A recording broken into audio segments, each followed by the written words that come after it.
Olá, gente querida. Hoje é sexta-feira, dia 16 de abril. No dia de hoje, nós estamos concluindo a Assembleia da CNBB. E eu ainda peço as orações de todos vocês. Ontem, nós concluímos a leitura do capítulo 3 do Evangelho de João. E hoje, começamos a leitura do capítulo 6, o grande capítulo sobre o pão. O texto de hoje é de João 6, de 1 a 15. Naquele tempo, Jesus foi para o outro lado do mar da Galileia, também chamado de Tiberíades. Uma grande multidão o seguia porque via os sinais que ele operava a favor dos doentes. Jesus subiu ao monte e sentou-se aí, com os seus discípulos. Estava próxima a Páscoa, a festa dos judeus. Levantando os olhos e vendo que uma grande multidão estava vindo ao seu encontro, Jesus disse a Filipe: Onde vamos comprar pão para que eles possam comer? Disse isso para pô-lo à prova, pois ele mesmo sabia muito bem o que ia fazer. Filipe respondeu: Nem 200 moedas de prata bastariam para dar um pedaço de pão a cada um. Um dos discípulos, André, o irmão de Simão Pedro, disse: Está aqui um menino com 5 pães de cevada e 2 peixes. Mas o que é isso para tanta gente? Jesus disse: Fazei sentar as pessoas. Havia muita relva naquele lugar, e lá se sentaram aproximadamente 5.000 homens. Jesus tomou os pães, deu graças e os distribuiu aos que estavam sentados, tanto quanto queriam. E fez o mesmo com os peixes. Quando todos ficaram satisfeitos, Jesus disse aos discípulos: Recolhei os pedaços que sobraram, para que nada se percam. Recolheram os pedaços e encheram 12 cestos, com as sobras dos 5 pães deixadas pelos que haviam comido. Vendo o sinal que Jesus tinha realizado, aqueles homens exclamavam: Este é verdadeiramente o profeta, aquele que deve vir ao mundo. Mas quando Jesus notou que estavam querendo levá-lo para proclamá-lo rei, Jesus retirou-se de novo sozinho para o monte. Palavra da salvação. Glória a vós, Senhor. Minhas irmãs e meus irmãos, os versículos 1 a 4 nos dão o contexto deste sinal que Jesus realiza. Jesus está do outro lado do mar da Galileia, isto é, na Decápole, em território pagão. Uma grande multidão está em torno de Jesus. Só que esta multidão, ela está motivada pelos milagres, pelos sinais, pela resolução dos problemas imediatos e concretos. É uma massa amorfa, sem muita forma definida, e se satisfaz com a resolução dos problemas imediatos. Tanto é verdade que no final do evangelho de hoje, no versículo 15, essa multidão quer proclamá-lo rei de Israel. Isto é preciso purificar as motivações. Estão à procura de Jesus porque veem os sinais em relação aos doentes, e hoje este sinal com a multiplicação dos pães. Vão encher a barriga. Por isso estão correndo à procura de Jesus.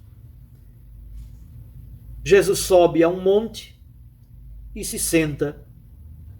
Aqui temos claramente uma alusão a Moisés. E sentar-se é a posição clássica do ensino. É essa posição do ensinamento a um grupo de discípulos. Além do mais, nesse contexto inicial, o evangelista São João diz que está próxima a Páscoa dos judeus. Por isso que, no contexto pascal, Jesus faz uma refeição com uma multidão faminta. Esse é o contexto, versículos de 1 a 4. Nos versículos 5 a 9, temos o diálogo de Jesus com Filipe e André. Jesus percebe que a multidão está com ele já há algum tempo. Ele percebe que não pode simplesmente mandar este povo embora, porque muita gente vai morrer por aí pelos caminhos. Isto é, Jesus se compromete com a multidão. Mas faz uma pergunta a Filipe para perceber como é que Filipe concebe o cuidado com essa gente. Onde vamos comprar pão para que esta multidão possa comer? É essa a pergunta de Jesus a Filipe. Qual é a resposta de Filipe? Nem 200 moedas de prata, isto é, 200 denários, seriam suficientes para que todos comessem um pedaço de pão. Um denário é o pagamento de um dia de trabalho. Portanto, o pagamento de 200 dias de trabalho não é pouco dinheiro. São 5.000 homens, 5.000 pessoas.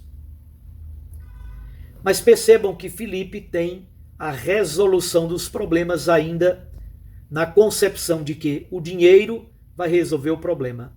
Somente quem tem muito dinheiro pode resolver os problemas materiais e as dificuldades da vida. É um pouco essa a lógica que está na cabeça de Filipe e às vezes na cabeça de todos nós. Entra então André para corrigir um pouco esta mentalidade. E André diz, olha, tem aqui uma criança, um menino, que tem 5 pães de cevada e 2 peixinhos. Cevada, pães de cevada é exatamente a comida dos pobres. Porém, são 7 elementos, 5 mais 2. De algum modo, João está querendo nos dizer que há alimento para aquela multidão. Mas Jesus potencializa a força deste alimento. São 5 pães e 2 peixes, 7. A totalidade.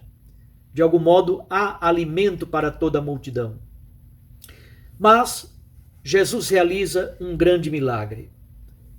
Primeiro, o processo de organização da comunidade eclesial. Havia muita relva.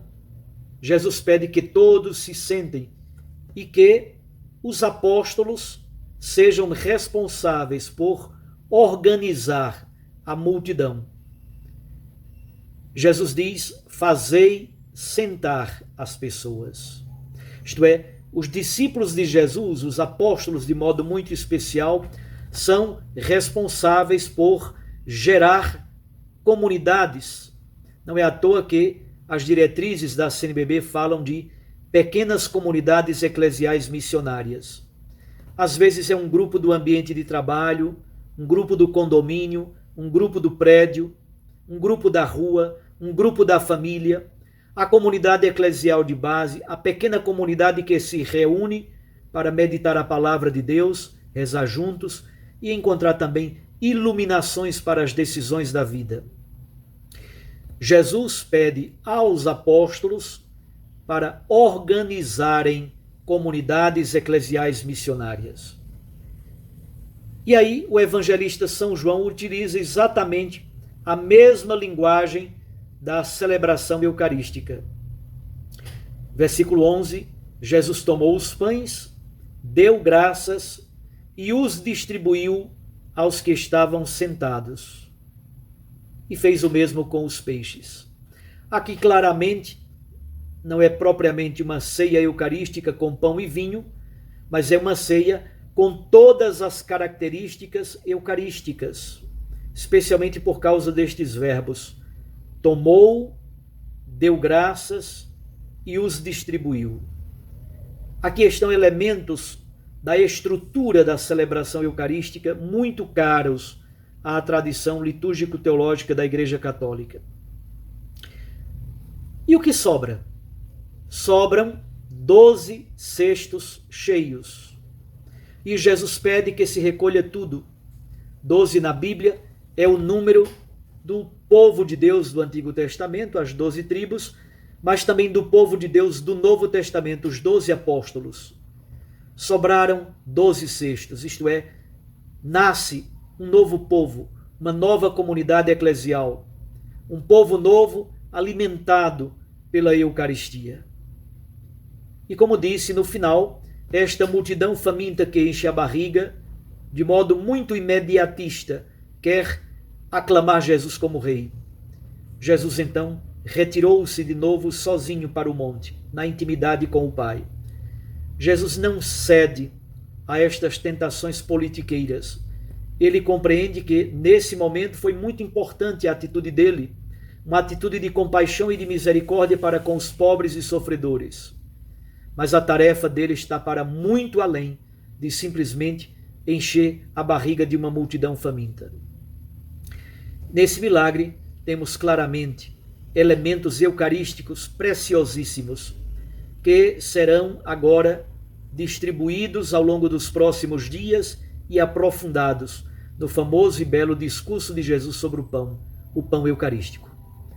Um abraço a você, que a Eucaristia nos alimente para que não falte também o pão de cada dia na mesa de nenhuma família da face da terra.